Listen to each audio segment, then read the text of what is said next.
Crearon el juego, el tablero, el dinero. Las reglas son simples, deudas o destierro. Llegaron en bestias con armas de fuego. Llamaron conquista al robo del suelo. Deprive the sons and daughters of the soil.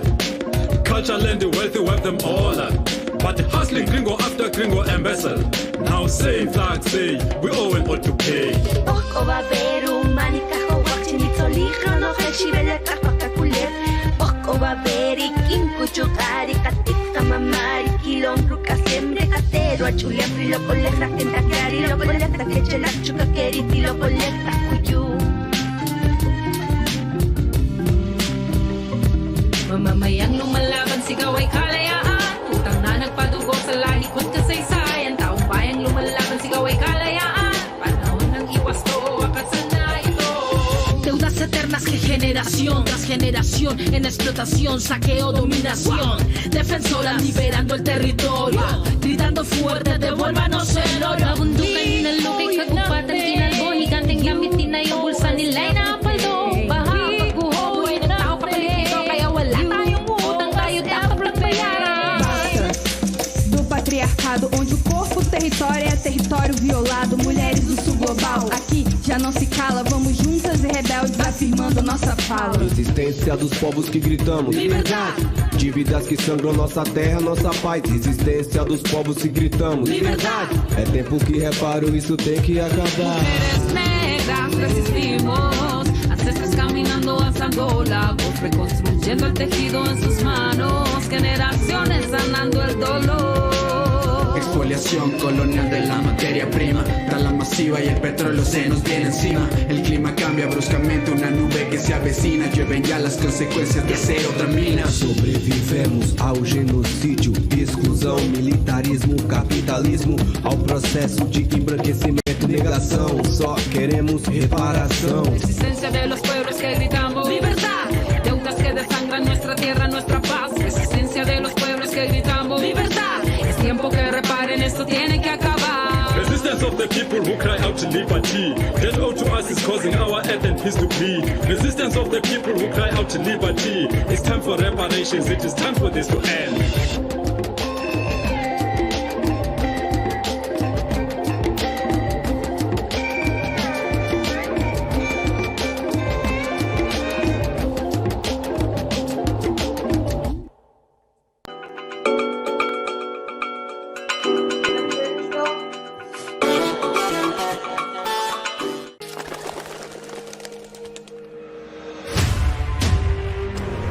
Por su belleza, su gente,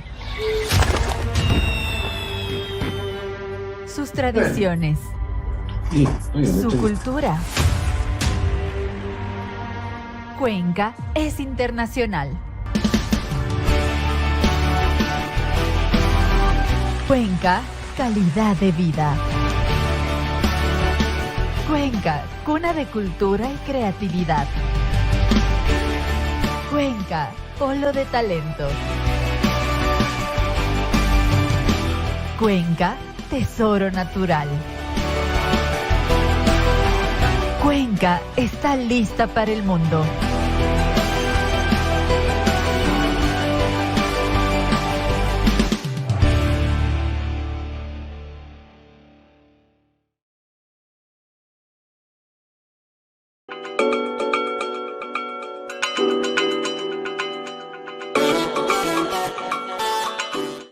Muchísimas gracias por conectarse nuevamente a este programa de Derechos Urbanos aquí en Voces Azuayas. Hoy conversaremos sobre los temas de salud que estos invitados nos sugieren de sus experiencias, de sus investigaciones, cuáles son las necesidades, cuáles son las posibles soluciones. Y justamente nuestro Ecuador cuenta con 3.847 establecimientos de atención a la salud, de los cuales el 80% pertenecen al sector público y el Ministerio de Salud concentra el 47% de las unidades, el IES el otro 24% y una pequeña proporción, el 10%, pertenece a municipios, ministerios, el ITSFA, el ISPOL y otras entidades. Hace pocos días el gobierno de Guillermo Lasso designó al médico, el doctor José Leonardo Ruales, como nuevo ministro de Salud Pública en el Ecuador, quien ha anunciado un propósito de transformar el sistema sanitario del país para eliminar las desigualdades, basándose en 5 pilares. Primero, la reducción de desigualdades que provocan inequidades. Para lograrlo, dijo que el Gabinete Sectorial de la Salud trabajará, por ejemplo, en la dotación de servicios básicos y en la reducción de desnutrición crónica infantil. El punto 2, trabajo con actores sociales, sobre todo con los gobiernos autónomos descentralizados y con las comunidades para promover los estilos de vida saludables y evitar la aparición de enfermedades. El tercer punto es el fortalecimiento del primer nivel de atención para pasar de un modelo de atención curativo a uno preventivo. Esto, dice, permitirá detectar enfermedades de forma temprana. El punto 4, la implementación de progresos digitales a través de la historia clínica digital, así como un mejor control de los medicamentos e insumos que manejan los hospitales con el uso de inventarios digitales. Y el quinto punto, el sistema de salud integral. Ruales mencionó que es necesario que el sistema de salud trabaje de manera conjunta con todos los actores, Ministerio de Salud, Instituto Ecuatoriano de Seguridad Social, de la Policía, de las Fuerzas Armadas, el sector privado, que antes no había sido considerado, y esto, dice, ayudará a mejorar la atención de los pacientes con asignación de recursos por resultados, señaló. Y les invito a escuchar pues a estos invitados que tenemos el día de hoy, 2 médicos que se han destacado en sus diferentes actividades. El doctor Bernardo José Vega Crespo, él es un catedrático investigador, fue decano de la Facultad de Medicina en la Universidad de Cuenca, y el doctor Vladimir Almeida. Vladimir lleva 40 años de ejercicio profesional, tiene una maestría en administración de hospitales y ha hecho sus prácticas de administración en 2 hospitales internacionales y hoy se dedica a la consulta privada, al hospital privado. Muchísimas gracias, Bernardo y Vladimir, por aceptar esta invitación para conversar, para conocer, para saber de sus experiencias, qué es lo que se sugiere para Ecuador, qué es lo mejor, a dónde caminamos con estas propuestas que tiene el nuevo ministro de Salud. Se ha presentado como 4 tipos ideales de tomar la salud en diferentes partes del mundo, 4 sistemas de salud. El modelo universalista, un modelo de seguro social, un modelo de seguros privados y un modelo asistencialista. ¿Cuál de ellos creen ustedes, para empezar con nuestra primera pregunta, deberíamos ponerla en práctica aquí en nuestro país? Bernardo.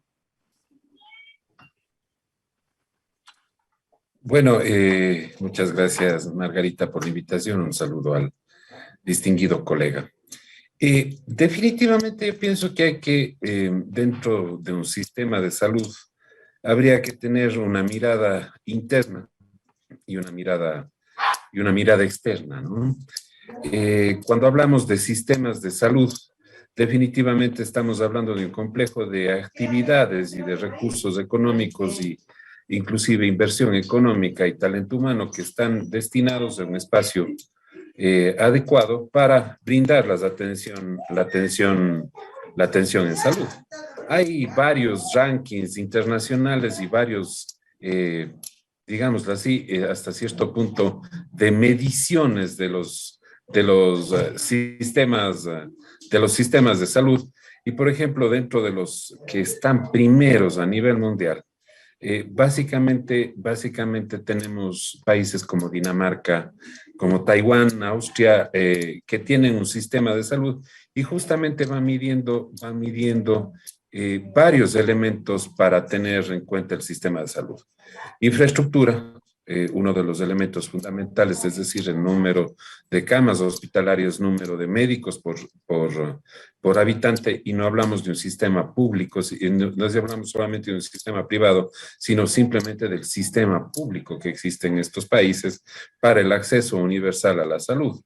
El número de profesionales, que obviamente debe superar el 20%, 20 por cada 10.000 habitantes, y obviamente la inversión en salud. Eso es lo que da cuenta de un sistema.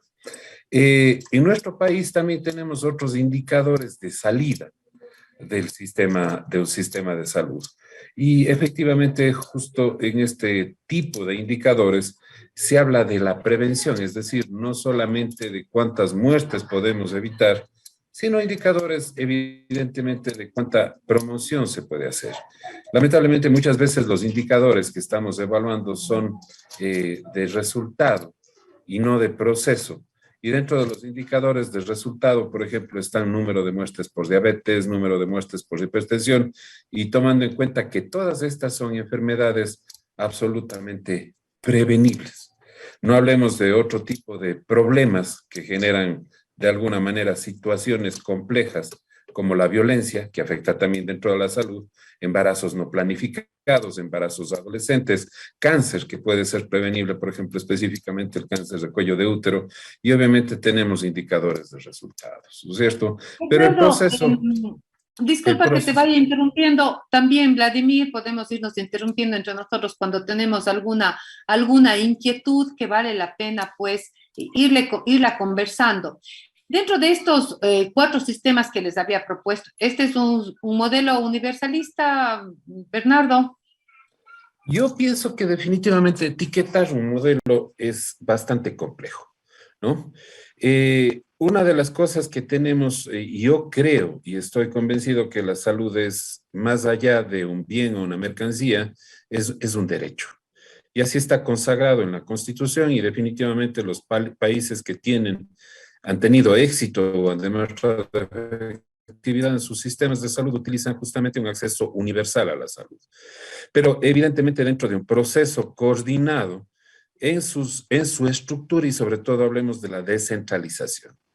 Una crítica que siempre he hecho a nuestro sistema de salud es que si bien tiene o se basa en la universalidad del acceso, pero es un sistema o un no sistema, o por lo menos un sistema disfuncional, donde no existe realmente una interrelación tácita entre el sistema público, el sistema privado y evidentemente los otros subsistemas dentro del sistema público, como son la seguridad social, son organizaciones no gubernamentales, ISFA, ISPOL, etcétera. Si bien obviamente tienen o están contemplados dentro de este proceso, pero no existe una interacción práctica en el proceso del sistema, ¿no? Más allá simplemente de las derivaciones entre las instituciones, no existe una coordinación práctica en un sistema de salud. Un ejemplo clarísimo, y yo concuerdo mucho con las propuestas que ha hecho el actual ministro de Salud. El sistema de atención primaria de salud definitivamente debería resolver el 80% de los problemas de salud. Y yo creo que prevenir el 80% de las enfermedades que pueden detectarse a nivel comunitario, ¿no? Como las que acabo de mencionar. Sin embargo, estamos hablando de un sistema de prevención donde el único actor o el principal actor básicamente es el Ministerio de Salud Pública, que hace una atención primaria con limitaciones evidentemente relacionadas con los recursos, pero si vamos a las otras instancias, como el IES, o el Instituto Ecuatoriano de Seguridad Social, no tiene un nivel primario de atención, es decir, un nivel preventivo. Tampoco allá creo que se pensaba ir, ¿no? Debería, pero es obviamente la articulación lo que es importante. Es decir, al tener el sistema principal de prevención o de atención familiar y comunitaria, que es el modelo del Ministerio de Salud Pública, deberían interactuar con las otras instancias y privadas públicas, municipalidad, etcétera, para generar un proceso dinámico de prevención y evidentemente guardando ciertas particularidades que tiene cada una de las áreas o de las zonas de injerencia de salud. De ahí que Bien. evidentemente la participación de la municipalidad es indispensable en la descentralización de los procesos de salud y obviamente en la planificación estructurada dentro de un área geográfica. Hablaremos de la corresponsabilidad que tienen los municipios, los diferentes cantones en esta descentralización. Vladimir, de tu experiencia, ¿qué es lo que ha venido pasando en el país? ¿Qué sientes tú, qué sabes tú de lo que ha venido pasando para ir avanzando con los datos que nos da Bernardo y ir encontrando una solución? Buenos días, Margarita. Buenos días, Bernardo. Primero, muchísimas gracias por invitarme y sobre todo hablar en una radio cuencana. Mi esposa es cuencana y le tengo un cariño especial a la ciudad de ustedes, que ya le siento casi como nuestra o como mía, y pues muchísimas gracias por tu invitación. Me parece que hablar de salud es difícil y pudiera llegar a ser fácil en la medida en la que planteemos los diferentes elementos que tenemos que interpretarlos y a los cuales tenemos que llegar. A ver, la salud en nuestro país por constitución es un derecho. ¿Cómo se entiende ese concepto de derecho? Significa el acceso de todas las personas al sistema de salud, independientemente de las dificultades económicas que pudieran representar.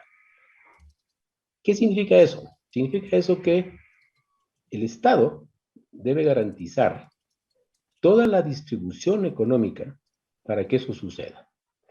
Hay varios actores, como bien Bernardo comentaba, que están involucrados en la prestación de salud.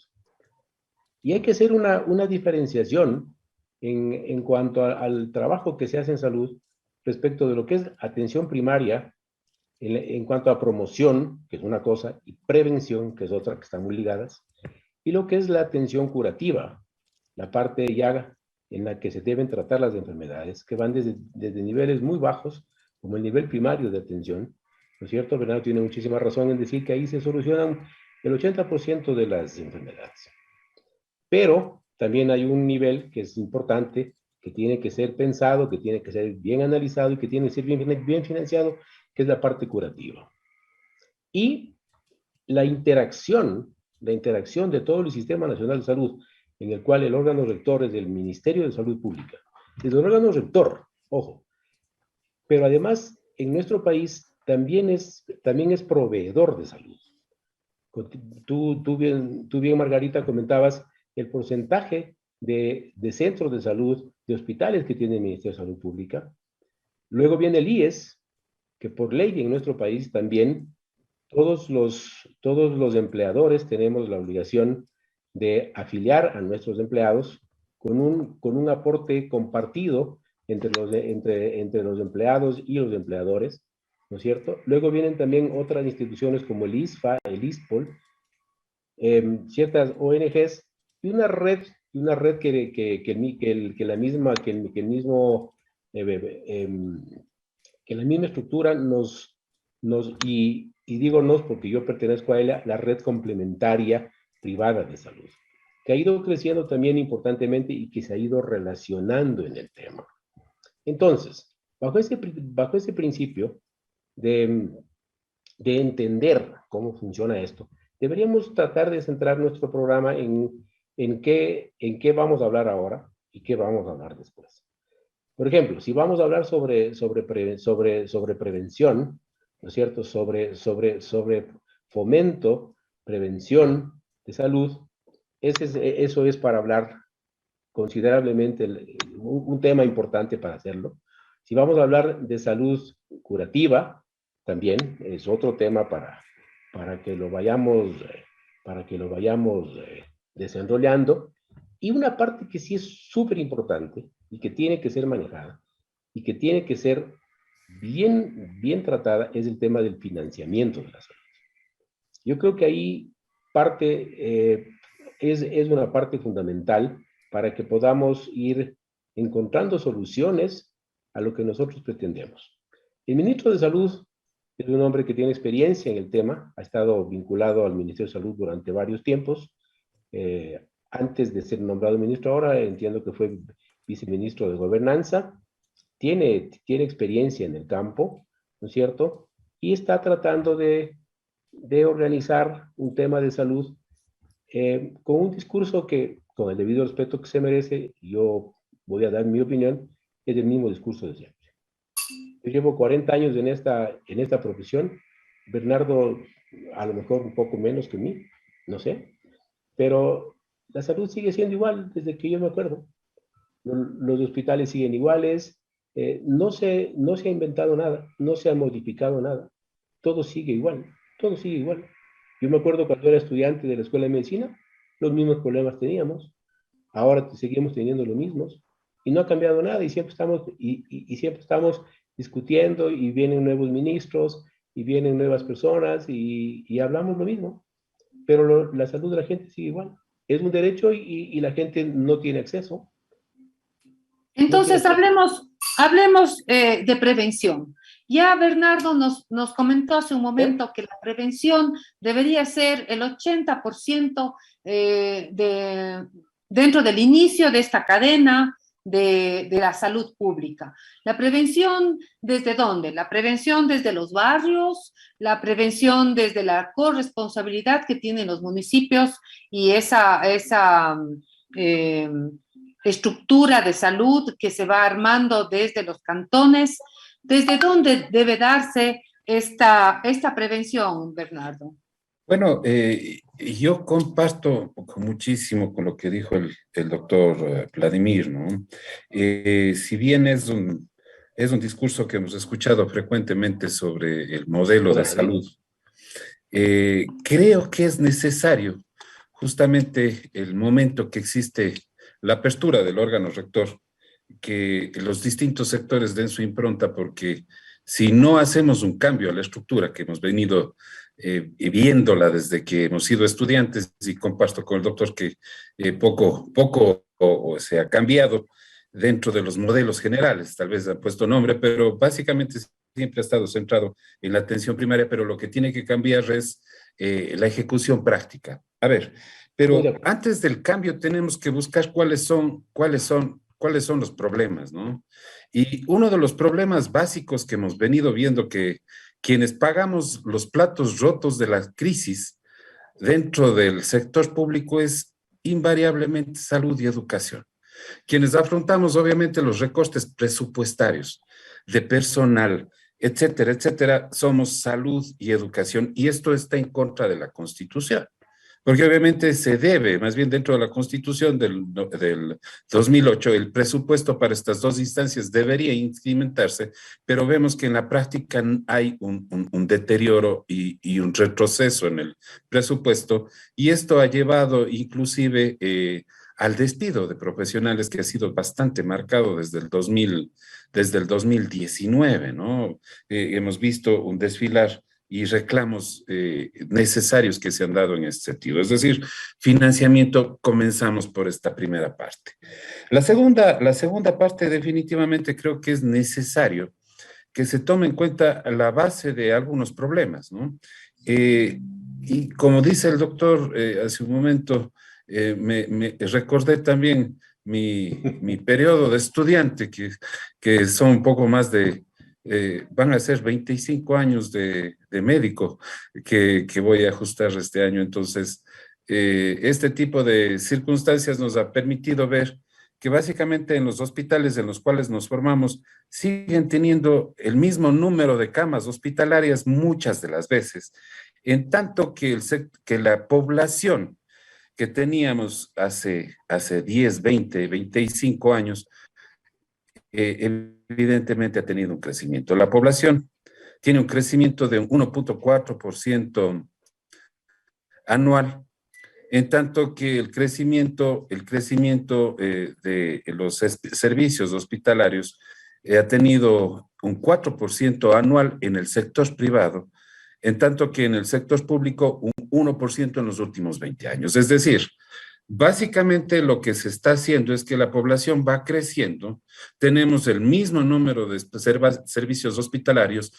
la demanda va creciendo y eso va sí, a generar algo que teníamos ya antes de la pandemia. Y se ha agravado en la pandemia, que son las esperas o las listas de espera para atención. Es decir, obvio, tenemos X número de profesionales, X número de consultorios, y vamos a tener más población y evidentemente vamos a desbordar un sistema. La segunda cosa es que evidentemente el sistema privado, la red complementaria, ha ido cubriendo justamente esta falta de inversión que se ha hecho en el sector público.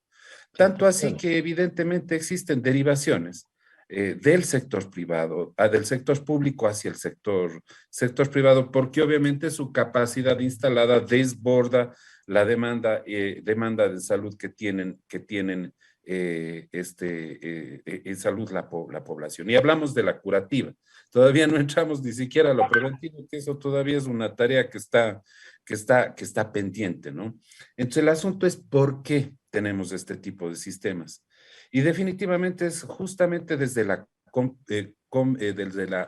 visión. Si bien en nuestra Constitución está garantizada la salud como un derecho, definitivamente la inversión en salud no va siendo a la par para satisfacer esas necesidades y cumplir esos derechos. Es necesario entonces ver que todos los ministerios de salud, yo no digo que solo el del Ecuador, todos los ministerios de salud pública, todos los ministerios de salud pública que tienen el mismo modelo centralista que tiene nuestro país están en crisis, están siempre en emergencia y definitivamente lo que tiene que cambiar es el modelo, no solamente en el enunciado de atención primaria, sino en el modelo de gestión administrativa, donde obviamente vemos problemas tan complejos que desabastecimiento de los hospitales porque el propio Estado implantó regulaciones de compras públicas que hace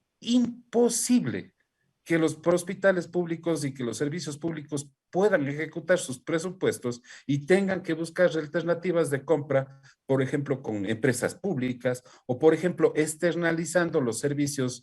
Tal vez ese ha sido un modelo que se ha venido implementando, un modelo que ha servido también para abrir las puertas a la corrupción, porque creo que uno de los sectores que más se han afectado con la corrupción es el sector de salud, definitivamente. El crescendo, como tú dices, sí, dime. Solo una cosa, el pasar al sistema privado garantiza que habría transparencia. No es el sistema privado muchas veces quien vende los medicamentos. Una pregunta que dejo flotando, ¿no? Bueno, para eso tenemos a Vladimir que nos podría contestar. Interesantes reflexiones. Les escucho con absoluta atención y creo que voy a tratar de enfocar mi punto de vista. Si hablamos del nivel primario, en el que hablamos de promoción de la salud y de prevención, vamos a hablar un par de minutos sobre lo que eso significa. Promoción significa que los currículums de educación deben ser cambiados. ¿Para qué? Para que cuando tú eres un niño, te vayan enseñando en la escuela, en vez de el álgebra de Baldor con trigonometrías dificilísimas y todo, que no es tan mal, no me voy a ir en contra de eso, pero en nuestras escuelas nos enseñan cómo debemos comer, en nuestras escuelas nos enseñan cómo tenemos que llevar nuestros elementos de aseo, cómo cuidarnos, cómo tener una vida sana. ¿Nos enseñan algo sobre eso? No. Seguramente en algunas partes sí, pero no necesariamente. Eso es promoción, promocionar la salud. Educarle a la gente en salud, para que la gente con conocimiento de la salud pueda llegar al siguiente paso, que es ya la prevención. Es decir, acudir a la consulta cuando tiene algún pequeño síntoma, ¿no es cierto? O simplemente irse a hacer chequeos, como hacen, por ejemplo, con el control del niño sano durante el primer año, que es fabuloso, que es realmente importantísimo, como hacen el control de la mujer embarazada, para cuidarla, para que su niño nazca en buenas condiciones, ¿no es cierto? Todos los otros elementos tienen que irse llevando en ese nivel de educación. Esa es una parte, que hay que destinarle recursos, que hay que sentarse a trabajar. Cuando yo escucho, vamos a combatir la desnutrición infantil. Caramba. Y digo, ¿desde hace cuántos años en nuestro país hay desnutrición infantil? Muchísimos. Y siguen habiendo. Y sigue habiendo. ¿Por qué? Porque ese no es un tema de Ministerio de Salud Pública, ese es un tema de pobreza. Ese es un tema que va mucho más allá de una ley que el ministro pueda intentar, o de un aporte de unos nutrientes que le podamos dar a alguien, o de un subsidio que le podamos dar para que le den un poquito más de comer a la gente. La nutrición infantil es un concepto mucho más amplio, extremadamente más amplio, y que si no le cogemos al toro por los cuernos no lo vamos a poder hacer. Y la segunda parte que sí quiero comentarte también, y que Bernardo lo topó muy inteligentemente, el tema del financiamiento de la salud y por qué se corrompe el tema de la salud, porque hay corrupción al interior de los hospitales. Desde mi particular punto de vista de los estudios y de entender el mundo de la salud como tal, el financiamiento con presupuestos históricos, es decir, yo a la señora Margarita le voy a dar $100 para que viva el mes, y le voy a dar $1,200 para que viva el año. Al hospital tal le voy a dar tanta plata para que viva el año. O sea, los presupuestos históricos. ¿Qué es lo que hace el presupuesto histórico? Que la gente que viene al hospital, o sea, que la gente que viene a manejar el hospital, sepa que tiene una plata para poder gastar. Y pasa un fenómeno simpaticísimo, porque si al comienzo del año no se gastan tanto, porque van midiendo. Y al final del año, cuando ya están un poco más complicados, entonces tienen que cumplir su presupuesto histórico y hacen compras, y ese es un camino fértil para el tema de la corrupción. Los presupuestos históricos. Un tema complejísimo, un tema que sigue siendo así.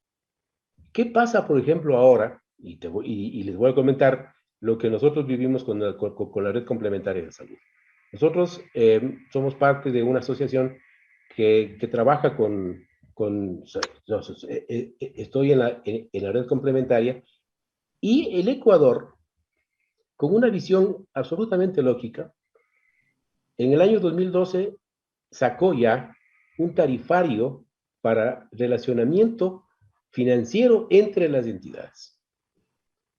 Ese tarifario se modificó en el 2014, se iba a modificar en el 2020, pero no se hizo, y está vigente el tarifario del 2014. Ese es un tarifario que utiliza el Ministerio de Salud Pública, que utiliza el ISPA, que utiliza el ISPOL, que utiliza el IES para pagarnos a los prestadores externos, pero también sirve para relacionarse entre ellos. Cuando un paciente del IES va a una unidad del ministerio, y cuando un paciente del ministerio va a una unidad del IES, y así, entre todo el sistema. Es el sistema de relacionamiento financiero. Yo me pregunto, y nos hemos preguntado al interior de quienes trabajamos en estos niveles, ¿qué pasaría si en vez de presupuestos históricos a los hospitales les institucionalizamos? Oye la palabra que te digo, institucionalizamos, no les privatizamos. La gente cuando oye eso dice, viene ese aire de van a privatizar y todo lo que es privado es malo, y ahí no. Vamos a institucionalizarles. Es decir, les vamos a pagar a los hospitales, el Ministerio de Salud Pública les va a pagar a los hospitales sobre su producción. ¿Ah? ¿Cuánto les cuesta? Fíjate es lo que te voy a decir, que contar. si atienden a 5, pagan por 5. Claro. Fíjate, por ejemplo, ¿cuánto cuesta en el tarifario nacional una consulta externa en el primer nivel? ¿Cuánto le paga a todo el sistema? No me refiero solamente a la red complementaria, ojo, que somos los que más estamos vinculados con esto, pero también entre el sistema. ¿Cuánto le paga por una consulta en el nivel 1? $9. ¿Cuánto le paga en el nivel 2? $12. La primera consulta. En la subsecuente, o sea, la que va después, ya tiene un costo menor. Nos hemos cansado de pedirle información al Ministerio de Salud Pública para saber cuánto le cuesta, ya hablando ahora en este otro plano, en el plano curativo, ¿cierto? ¿Cuánto le cuesta, Margarita, al Ministerio de Salud Pública en el Hospital Eugenio Espejo, cuánto le cuesta atender una consulta externa? Una consulta. Hay fórmulas, hay ya páginas inteligentes en las que te involucran todos los elementos que tienen que estar para hacer un estudio de costos y se puede saber cuánto le cuesta.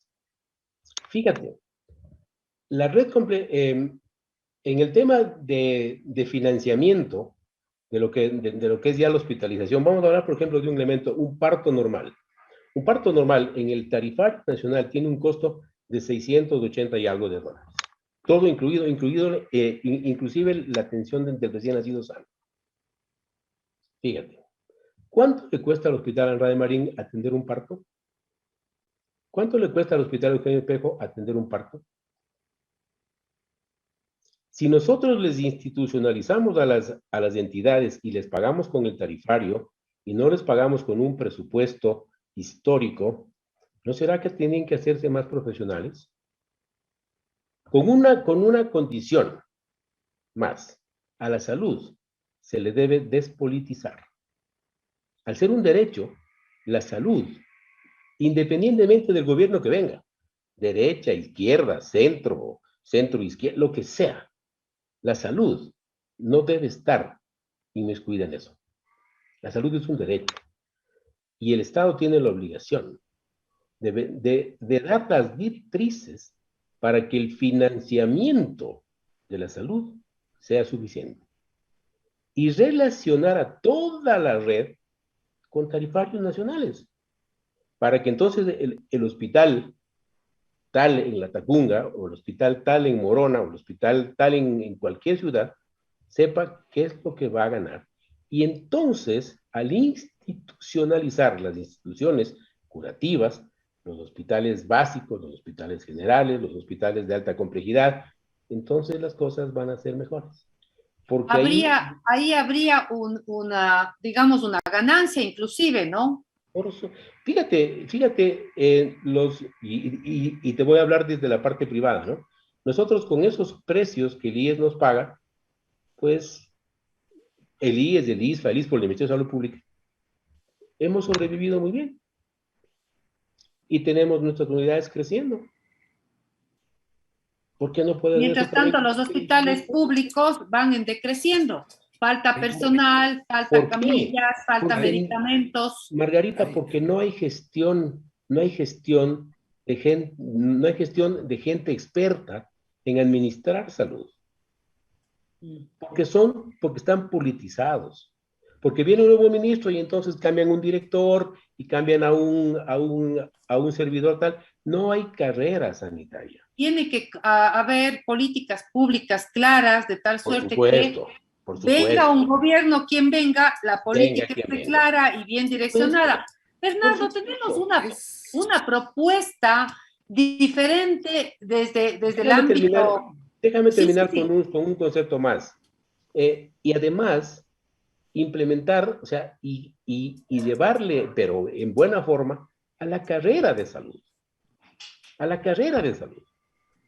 De tal manera que alguien entra en el hospital, en la parte administrativa, por ejemplo, y va creciendo hasta llegar a ser el gerente del hospital, pero que conoce de su hospital. Como pasa con los hospitales privados. Entonces, no hay la posibilidad de que venga un nuevo presidente o un nuevo ministro y cambie toda la gente. ¿Qué pasa en el IES, Margarita? ¿Qué pasa en el IES? Cambian al presidente del Consejo Directivo, que es el representante del presidente de la República, e inmediatamente comienza un cambio de autoridades. Cuando esas autoridades ya más o menos se van dando cuenta, porque además tampoco ninguno es experto en salud, o muy pocos, ¿no es cierto? Cuando medio ya van cogiéndole, cambian nuevamente. Por comentarte, en Pichincha hemos tenido en los últimos 12 años, en el Ministerio de Salud Pública, la coordinación del Pichincha del IES, hemos tenido entre 4 y 5 coordinadores por año. Una barbaridad. Es una barbaridad. Nadie sabe qué pasa. Nadie sabe qué pasa. Entonces, es un desorden, se convierte en un caos imposible de avanzar. Exacto. Y mientras no solucionemos eso, mira, podemos discutir años, podemos discutir horas y horas y no vamos a encontrar una solución. Bernardo, tenemos un planteamiento interesante de una persona que tiene una experiencia, que propone una implementación dentro del Estado de un tipo de administración, porque ya es un tipo de administración de la salud pública. Y del financiamiento. Es un pago por prestación, básicamente, exactamente, ¿no? Exactamente, sí, ¿verdad? Entonces, hay experiencias interesantes, ¿no? Y hay experiencias que pudiesen haber dado un buen resultado. El doctor recordará que en algún tiempo vivimos el programa del AUS, el Aseguramiento Universal en Salud, donde básicamente se pretendía y se promovía hacer justamente este tipo de atenciones, ¿no? Con ciertas... Era una idea con ciertas... del expresidente Palacios. Palacios, ¿no? Sí. Efectivamente. Y tuvo escollos. Definitivamente escollos dentro de la interrelación de un sistema fragmentado y fraccionado, donde no existía una migración y una coparticipación de los sistemas, ¿no? Es decir, necesariamente la estructura no funcionó, no dio la posibilidad de que haga este tipo de cambios entre los pacientes, porque, por ejemplo, inclusive, un subcentro de salud en este tiempo de atención diferenciada tenía también un pago diferenciado, ¿no? Que era asumido por el usuario y generó una serie de problemas, inclusive hasta dentro de procesos de corrupción. Creo que es necesario inclusive ir pensando, ir viendo experiencias de países vecinos, ¿no? Yo no creo y no soy un ferviente admirador de importar modelos de salud, porque todos tienen cosas buenas y cosas malas, ¿no? Dentro de un sistema de salud, por ejemplo, donde como el chileno, que no deja de ser un mal sistema de salud, básicamente hay una cobertura en base a un aseguramiento y el afiliado tiene sus prestaciones en base al monto que aporta. Entonces, de alguna manera vuelve inequitativo el sistema. O por ejemplo, el colombiano. Colombia tuvo una crisis terrible de salud, donde el instituto colombiano, quebró. Y obviamente se me vino a la mente Ecuador porque hoy pasaban una misa en la capital por el IES. Ojalá que con fe se resuelva, pero de todas maneras es una situación muy compleja, ¿no? Definitivamente tampoco es la respuesta. La interacción entre el sistema de aseguramiento, de copago, no generó una respuesta, y dentro de la población que no tiene menos acceso a los servicios de salud, definitivamente sigue siendo vulnerable dentro del sistema colombiano. Uno de los elementos fundamentales que he visto, por ejemplo, como el sistema alemán o el sistema holandés o belga, parte de la descentralización y la asignación, aunque justamente es esto del presupuesto histórico que mencionaba, ¿no? Es decir, por ejemplo, un hospital universitario, como es un hospital de la ciudad de Gante que conozco, ellos tienen un presupuesto histórico. Y obviamente sobre ese presupuesto histórico, si han brindado más atenciones, evidentemente el Estado va a subvencionar ese proceso, ¿no? Aquí, ¿cuál es el problema? Y obviamente una de las situaciones que veíamos críticas es que al final del año siempre se le critica al Ministerio de Salud la ejecución presupuestaria. Recuerdo un año que se le decía al Ministerio de Salud, pero ¿cómo me pide usted más plata? Si usted alcanzó a ejecutar el 60 o el 70% del presupuesto que le di, pero es una trampa. Yo pienso que definitivamente las regulaciones en el campo de salud y educación tienen que tener particularidades muy importantes.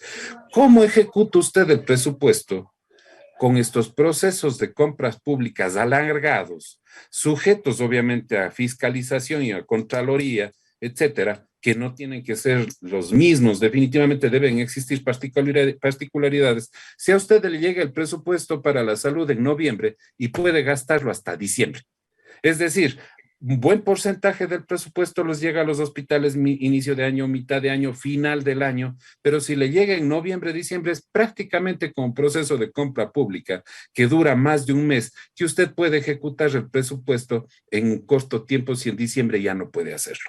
Entonces, son cosas que definitivamente dentro de lo regulatorio debería irse cambiando. La segunda cosa que me parece sumamente importante dentro del sistema de salud y que yo rescato y quiero hacer mías, y obviamente la propuesta del actual ministro de Salud, que considero que definitivamente tiene una base de conocimientos desde varios ángulos, no solo desde el ministerio, sino desde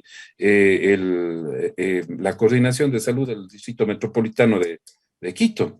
Entonces, la participación. Si bien estamos hablando de curación, de intervenciones, de medicación, yo pienso y creo que necesariamente lo que se tiene que reforzar es la atención primaria en promoción y prevención, como decía el doctor. Un ejemplo al canto, ¿no? Uno de los procesos crónicos más costosos, digamos en costo, porque no quisiera poner el costo como un gasto, sino más bien como una inversión en salud, son los procesos de diálisis, ¿no? Y obviamente uno de los procesos que definitivamente lleva la diálisis es obviamente procesos crónicos como la diabetes y la hipertensión mal controlada. Hemos visto y se ha conversado con el propio Seguro Social, si usted a un diabético, a un hipertenso, tiene un proceso continuo de promoción, de educación, de seguimiento, vamos a tener menos pacientes que lleguen a diálisis, por ende, menos gasto. Entonces, traslademos eso a la atención primaria. ¿Quién es el único, y vamos a decirlo de manera muy directa, quién o qué beneficio se encuentra obviamente en la atención médica? Obviamente está en la parte curativa. Hay un retorno económico por un servicio que se da. ¿Qué retorno económico hay en la prevención? No existe un retorno económico. ¿Quiénes únicamente o quiénes principalmente están invirtiendo en promoción o prevención? Es el propio Ministerio de Salud Pública. Las otras instancias, como no tienen rédito económico, no existe rédito económico, no se hace una efectiva prevención y promoción. Y no quiero echar la responsabilidad sobre únicamente el Ministerio de Salud. Volvamos al tema de desnutrición. Tengo obviamente una desnutrición que coincido plenamente, esto va de la mano de la pobreza, y obviamente va de la mano con otros procesos de educación, por ejemplo. Pues sin duda. O por ejemplo, también acceso a servicios sanitarios. No gano. Yo recuerdo que hace mucho tiempo teníamos el programa de desparasitación en los servicios de salud en los públicos. Sí, me acuerdo, sí. Que cada cierto tiempo íbamos a las escuelas y a todo mundo le dábamos su antihelmíntico y obviamente su antiparasitario. Y hasta ahora nos queda esa costumbre en algunas familias. ¿Qué gano si a la vuelta de la esquina va al grifo de la escuela y bebe agua que no es potable? Es decir, es la coparticipación. Yo sí rescato y definitivamente que de una intención tenga que pasar a la práctica, absolutamente necesaria es la participación de los municipios, la participación de la academia, la participación obviamente dentro de un proceso de seguimiento y obviamente de planificación conjunta en salud y educación, que valga la pena, obviamente que son puntales fundamentales para un desarrollo, es decir, debe partir de una planificación. No obviamente muchas de las veces, y es una crítica que siempre hemos hecho, que las regulaciones nos vienen de manera vertical desde un escritorio que muchas veces tiene desconocimiento hasta del área geográfica sobre la cual está generando una política pública. Un ejemplo muy claro. Eso hemos visto. Un ejemplo. Eso hemos visto, Bernardo, aquí en nuestra provincia, ¿no? Un ejemplo al canto. En todas las provincias. Un ejemplo al canto. Un ejemplo al canto. Es decir, y obviamente los médicos y obviamente las distintas coordinaciones tienen, o no queda más que aceptar, ¿no? O sea, porque viene así de Quito. Nosotros tenemos en Cuenca 2 distritos. Un distrito norte y un distrito sur, y esto está para las elecciones, y si es su esposa, doctor, viene a votar a Cuenca, sabe qué distrito le toca o por qué candidato de qué distrito viene a votar. Lo chistoso y lo anecdótico es que obviamente desde hace algún tiempo el distrito sur, que es del río Tomebamba hacia la zona sur de Cuenca, tiene su sede obviamente de ejecución o pertenece a la ejecución en una zona aledaña que serían la coordinación del distrito en este nivel. Pero el distrito norte pertenece o está con sede en el cantón Gualaceo. No quiero decir que no haya capacidad, sino obviamente la cercanía, la ejecución presupuestaria, la contratación, la planificación el problema, Bernardo, de la parte norte es eso. Volvemos al centralismo. Volvemos al centralismo. Es decir, si es que no le sumamos descentralización con coparticipación del ente rector, que obviamente reconocemos el Ministerio de Salud Pública, con las otras instancias que hacen salud, municipio, universidades, ONGs, sector privado, etcétera, y se delinea un plan cantonal, llamémosle zonal, o como se quiera en el ámbito distrito. Deberíamos partir desde ahí, desde un plan cantonal, ¿no es cierto?, donde el cantón reconoce el sector rural y reconoce el sector urbano. Partiendo de las necesidades. Cuenca tiene los mismos hospitales desde que yo básicamente, hablo de los públicos, desde que yo me gradué. El José Carrasco Arteaga pasó prácticamente de la Buena Cápaga al sector donde está ahora. Pero la población ha crecido y obviamente la demanda hospitalaria, es decir, la planificación se basa no solamente en la cantidad de recursos, sino también en las necesidades. Muchísimas gracias, Bernardo, Vladimir.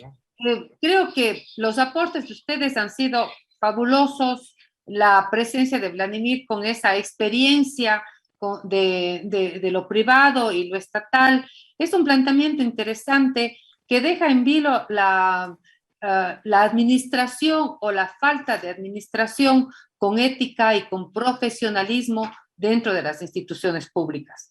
Por otro lado, el desconocimiento del ente rector, tanto del municipio, perdón, del Ministerio de Salud como el Ministerio de Educación, de lo que pasa en los cantones, de lo que pasa en las provincias, también es un problema. El tema del presupuesto que llega a mediados de año y a fin de año deja mucho que desear, que los presupuestos históricos puedan desarrollarse, y dejamos aquí una gran inquietud. ¿Son los presupuestos históricos una solución o hay otros planteamientos como el hecho por el doctor Almeida que podrían abrir las puertas a mejorar los sistemas de salud, a mejorar la atención, a mejorar la adquisición de medicamentos? Son temas que hoy los hemos puesto en la mesa para que quienes nos escuchan esta mañana conozcan, lo debatan, lo conversen, lo aplaudan o lo rechacen. Ustedes son dos profesionales de la medicina que con experiencia han conversado hoy y nos han dicho sus opiniones. Les dejo en sus últimos 30 segundos o un minuto máximo de reflexiones para poder cerrar el programa. Vladimir. Muchísimas gracias, Margarita. Un placer de haber compartido con ustedes. Los aportes de Bernardo son sin duda de mucha experiencia. Espero que mis criterios puedan haber servido también de algo. En esto hay mucha tela para cortar y hay mucho que hablar. Hay mucho que hablar. Definitivamente, así como para dejar un mensaje final, pienso que la salud debe ser despolitizada, definitivamente. Se tiene que hacer carrera administrativa en el tema salud y tiene que buscarse mejores fuentes de financiamiento para evitar procesos de corrupción. Margarita, qué agradable compartir esta mañana contigo, con Bernardo. Me va a dar muchísimo gusto que Cuenca escuche nuestras ideas. Te mando un fuertísimo abrazo y muchísimas gracias por invitarme. Estoy siempre a tus órdenes. Si podemos hacer programas más, porque cuando uno habla de salud, mira, tienes que cortarnos porque los médicos hablamos y hablamos y hablamos. Somos campeones para hablar y entonces, bien que sí. Muchísimas gracias, muy a gusto y siempre a tus órdenes. Muchísimas gracias, Vladimir. Mucho gusto de conocerte y también siempre a tus órdenes. Igual me ha parecido una conversación en la cual nos endulzamos y nos ha quedado muchísimo por dialogar. Creo que tener distintos puntos de vista evidentemente puede generar algo nuevo, que es lo que se necesita. Creo que estamos en un punto donde creo que es necesario inclusive acudir a esa invitación que hace el ministro y el ministerio, donde todas las instancias coparticipemos justamente en esa estructuración de un nuevo proceso. Y creo que es necesario inclusive dentro del órgano rector tener una coparticipación y necesario revivir al Consejo Nacional de Salud, donde obviamente se generen procesos, obviamente que delineen políticas públicas en un marco descentralizado y obviamente para generar algo que para todos es necesario. La pandemia sí nos ha dejado una experiencia, es justamente reforzar el sistema público de salud, que definitivamente aquellos países que tienen un sistema de salud con acceso universal han tenido obviamente una mejor desempeño en la pandemia, y creo que Cuenca sí se merece un reconocimiento porque pese a todas las vicisitudes, y los médicos ecuatorianos, porque pese a todas las vicisitudes han puesto su hombro para sobreponernos a una crisis mundial que todavía estamos viendo los efectos hasta la fecha. Igual, Margarita, muchísimas gracias por la invitación. A ustedes, muchísimas gracias por participar, y a quienes nos han acompañado esta mañana, gracias por sus inquietudes, gracias por sus comentarios. No se olviden, mañana en Derechos Urbanos, Fernando Vega y César Sea con la coyuntura política, y siempre les invito a visitar Voces Rizomáticas, artículos muy buenos en la www.vocesazuayas.com. Un abrazo, que tengan un buen día. Buen día. Muchas gracias.